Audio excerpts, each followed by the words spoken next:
WhatsApp guys, welcome back to our channel. और आज हम बात करने वाले हैं स्पीक नो इविल मूवी के बारे में। ये इसी साल यानी कि 2022 में रिलीज हुई है। हो सकता है कि स्टार्टिंग में ये मूवी आपको बोर करे, बट इसकी एंडिंग दिमाग हिला देने वाली है। इसमें कई इंपॉर्टेंट डिटेल्स भी हैं जो कि मूवी खत्म होने के बाद डिस्कस करेंगे। So without wasting my time anymore, let's start the explanation of speak no evil. Movie की स्टार्टिंग में हम दो कपल्स को एक कार से उतरते हुए देखते हैं। उनके साथ एक बच्चे भी थी। ये था मूवी का इंट्रो एंड ये सीन मूवी के एंडिंग से कनेक्ट होगा। इसके बाद हम देखते हैं एक फैमिली को जो कि वेकेशन मनाने आए हैं। फैमिली में है बियॉन, उसकी वाइफ लुइस और उनकी बेटी एग्नेस। तभी यहाँ पे एक आदमी आके बियॉन से परमिशन मांगता है चेयर ले जाने की।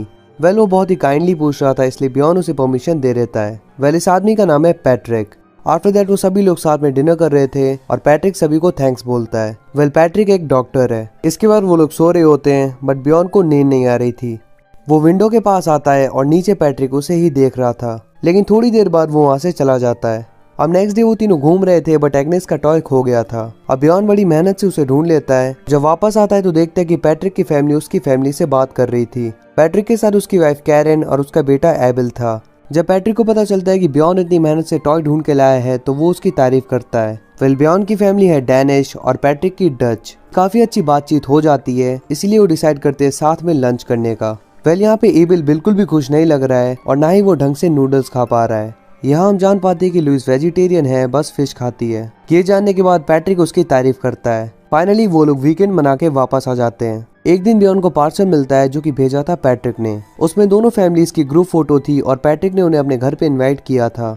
उन्हें जाने का मन तो था, but they are not sure about it. इसके बाद उनके घर पे गेस्ट आते हैं और वो दोनों उन्हें ये सब बता देते हैं। उनका कहना है कि अगर उन्होंने इतनी प्यार से बुलाया है तो तुम्हें जरूर जाना चाहिए। और उनकी बात सुन के वो रेडी हो जाते हैं जाने के लिए। इसके बाद वो सभी निकल जाते हैं पैट्रिक के घर के लिए। वहाँ पे पहुँचने के बाद उनका वेलकम तो होता है, पर लुइस नोटिस करती है कि घर काफी छोटा है। जिस रूम में वो लोग रहने वाले हैं वो भी काफी छोटा है। इसके अलावा एग्नेस रहेगी एबिल के रूम में, बट वो सोएगी जमीन पे गद्दा डाल के। ये थोड़ा अजीब था, बिकॉज उन्हें मेहमानों की इज्जत के लिए एबिल को जमीन पे सुलाना चाहिए था और एग्नेस को बेड पे। एबिल भी बिल्कुल शांत था, वो बात करने में जरा भी इंटरेस्टेड नहीं है। इससे हमें पता चल जाता है कि एबिल का नेचर रूड है। रात के टाइम पैट्रिक ने बनाया था मीट एंड वो जबरदस्ती लुइस को टेस्ट करने के लिए कहता है, जबकि वो जानता है कि लुइस वेजिटेरियन है। उसका दिल रखने के लिए लुइस हल्का सा टुकड़ा टेस्ट कर लेती है। आफ्टर दैट बियॉन जाता है कूड़ा फेंकने। मतलब कि कूड़े जैसी चीज भी इन्होंने मेहमानों से फेंकवाई। मतलब साफ है कि इन्हें मेहमान नवाजी नहीं आती। इसके बाद बियॉन की नजर पड़ती है एक शेड पे। वो अंदर देखने की ट्राई करता है, बट तभी उसके पास आ जाता है एबिल। वो अपना मुंह खोल के दिखाता है कि उसकी जीभ नहीं है। पैट्रिक उसे देख लेता है एंड अपने पास बुलाता है। फिर एबिल भागता हुआ उसके पास चला जाता है।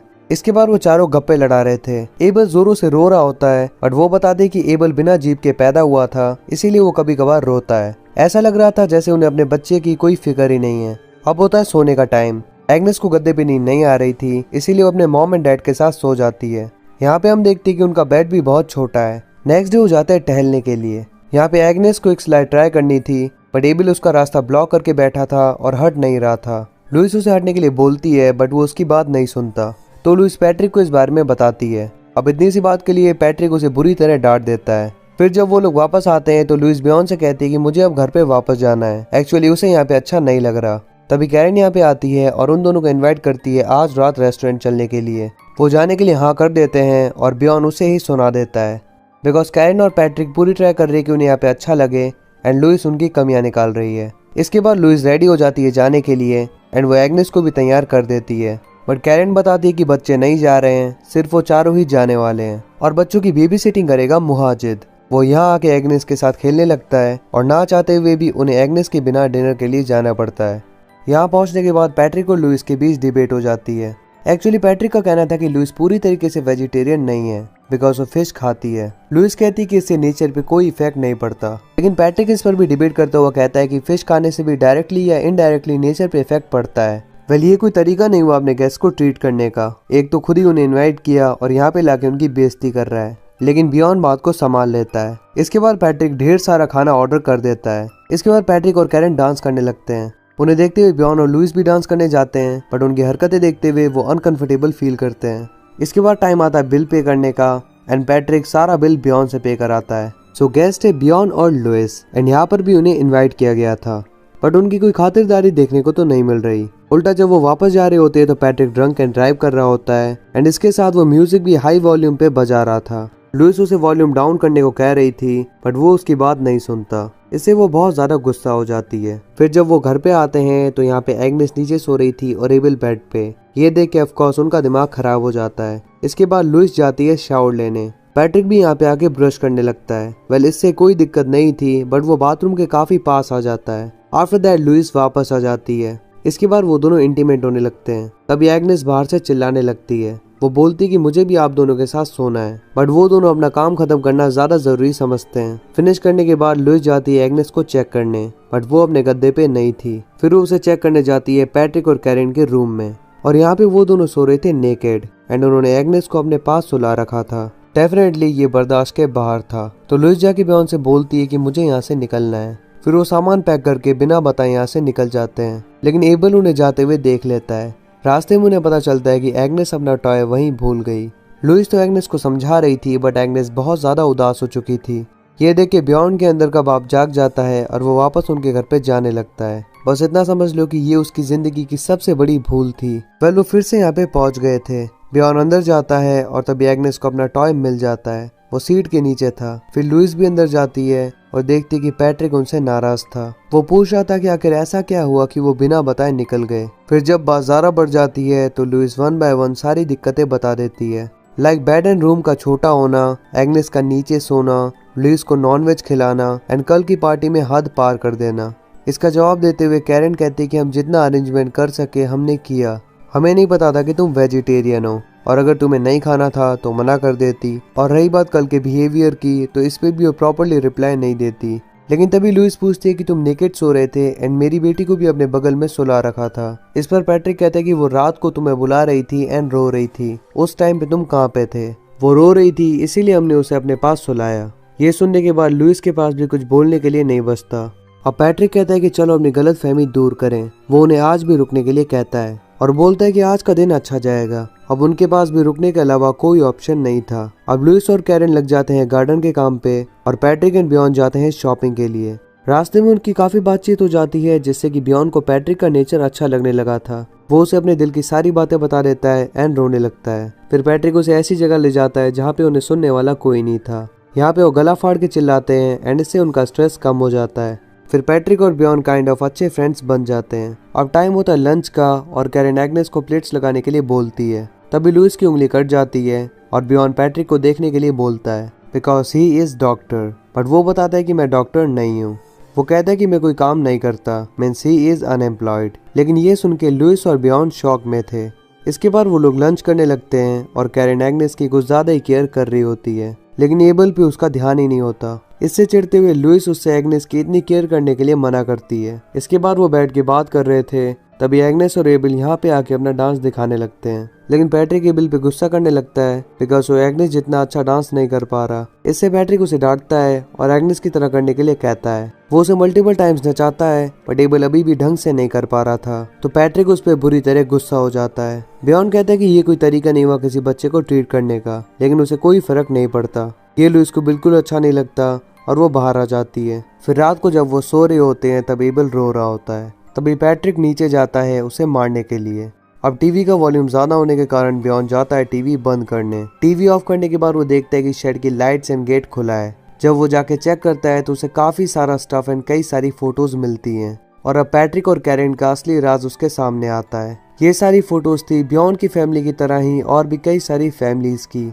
और यहाँ पे उन्हें पता चलता है कि एबल उनका असली बच्चा नहीं है। वो जब अपने मॉम एंड डैड के साथ था तब हंसता खेलता रहता था, लेकिन जब से इनके पास आया है उसकी हंसी गायब हो गई है। वेल इन दोनों का काम है किसी ऐसी फैमिली के साथ रिलेशनशिप बिल्डअप करना जिनका एक बेबी हो। फिर ये लोग नए बच्चे को अपने पास रख लेते हैं और जो बेबी इनके पास पहले से है उसे मार देते हैं। एबल की पुरानी फोटोज देख के साफ पता चलता है कि पहले उसकी टंग थी बट इन्होंने उसकी जीभ काट ली। अब डेफिनेटली वो डिसाइड करता है एबल को भी अपने साथ ले जाने का, बट यहाँ उसे एबल की डेड बॉडी मिलती है। मतलब कि अब वो लोग एग्नेस को अपना शिकार बनाएंगे। बियॉन फटाक से जाता है लुइस और एग्नेस के पास और उन्हें लेके यहाँ से निकल जाता है। कार में फ्यूल लो होने की वजह से वो पहले तो पेट्रोल भरवाता है एंड फिर आगे निकल जाता है। वेल उसने इस बारे में लुइस और एग्नेस को नहीं बताया है। तभी हम देखते हैं कि ये कार उनका पीछा करने लगती है। बियॉन को ये कार पैट्रिक की लगती है इसलिए वो कार को रोड से उतार देता है, लेकिन इस वजह से कार फंस जाती है। अब वो सामने वाले घर में जाता है हेल्प मांगने बट वहाँ पे कोई नहीं था। जब वो वापस आता है तो उसकी फैमिली कार में नहीं होती। अब वो बुरी तरह टूट जाता है और रास्ते में आकर रोने लगता है। फिर उसके पीछे एक कार आती है जिसमें पैट्रिक और कैरेन बैठे थे। इसके साथ बैठी थी उसकी फैमिली। पैट्रिक बाहर आता है और बियॉन उसे कहता है कि प्लीज मेरी फैमिली को नुकसान मत पहुंचाना। पैट्रिक उसे कार में बैठने के लिए कहता है। लुइस को अभी भी उनकी असलियत नहीं पता है। थोड़ी देर बाद पैट्रिक कार से नीचे उतरता है टू टेक अ पिस, और ये भागने का बहुत अच्छा मौका था बियॉन के पास, लेकिन वो इस मौके को हाथ से जाने देता है। आगे जाके पैट्रिक लुइस के साथ बदतमीजी से बात करने लगता है। बियॉन उसे रोकने की ट्राई करता है बट वो उसे मारने लगता है। फिर वहाँ आ जाता है मुहाजिद एंड कैरेन एग्नेस की टंग काट देती है। फिर मुहाजिद उसे अपने साथ ले जाता है। अब लुइस की तो दुनिया हिल चुकी थी बट असली सच्चाई तो बियॉन को पता थी। वो जानता था कि अब एग्नेस को भी एबल की तरह ट्रीट किया जाएगा। इसके बाद पैट्रिक उन्हें उसी जगह ले आता है जहाँ पे वो और बियॉन गला फाड़ के चिल्ला रहे थे। यहाँ बियॉन पूछता है कि तुमने ये क्यों किया। पैट्रिक कहता है क्योंकि तुमने करने दिया। इसके बाद उनके कपड़े उतरवा के उन्हें नीचे भेज देते हैं। आफ्टर दैट वो पत्थरों से उन्हें बहुत ही ब्रूटली मार देते हैं। अब ये लोग बिल्कुल इसी तरह एग्नेस का यूज़ करके अपना नेक्स्ट शिकार ढूंढेंगे। Finally the movie ends here, but ये वीडियो अभी ख़त्म नहीं हुआ है। काफ़ी सारी इंपॉर्टेंट डिटेल्स है जिन पे हमें डिस्कशन करना है। सबसे पहले तो ये कि पैट्रिक ने बियॉन से कहा कि तुमने मुझे करने दिया इसीलिए मैंने ये किया। तो यहाँ पे उसका मतलब था कि ये उन्हें फंसाता गया और ये लोग फंसते चले गए। और ये सोचने की बात है कि बस पहली मुलाकात में ही बियॉन की फैमिली ने उन पर इतना ट्रस्ट कैसे कर लिया। और ये आप ही बताओ कि पहली इंटरेक्शन चाहे कितनी भी अच्छी हो, बट सिर्फ पहली मुलाकात में ही क्या आप ऐसे ही किसी के घर पे रहने चले जाओगे? Of course not. लेकिन जो जाएगा वो इन्हीं की तरह फंस जाएगा। इसके अलावा फाइनली हम बात कर लेते हैं एबल के बारे में। तो स्टार्टिंग में जब हमने उसे देखा तो हमें लगा कि ये काफ़ी रूड बच्चा है, बट रियलिटी ये थी कि वो अपने मॉम डैड से अलग होने की वजह से दुख में था। इसके अलावा जब वो लोग साथ में लंच कर रहे थे तो एबल ढंग से नहीं खा रहा था। इसका रीज़न ये है कि उसकी टंग इन्होंने काट दी थी और साथ में उसे नूडल्स खाने की आदत नहीं होगी, बिकॉज होप सो वो किसी और कंट्री से बिलोंग करता होगा। और जब ये लोग उनके घर पे आए तो एबल को लगा कि शायद मैं इनकी हेल्प से यहाँ से निकल जाऊंगा, इसीलिए वो बियॉन को सिग्नल देने की ट्राई कर रहा था अपनी कटी हुई टंग दिखा के। लेकिन पैट्रिक उसे ये सब करते हुए देख लेता है। सो जब रात को वो रो रहा था तो इसका रीजन ये नहीं था कि उसकी टंग नहीं है, बल्कि उसे पैट्रिक ने पनिश किया था।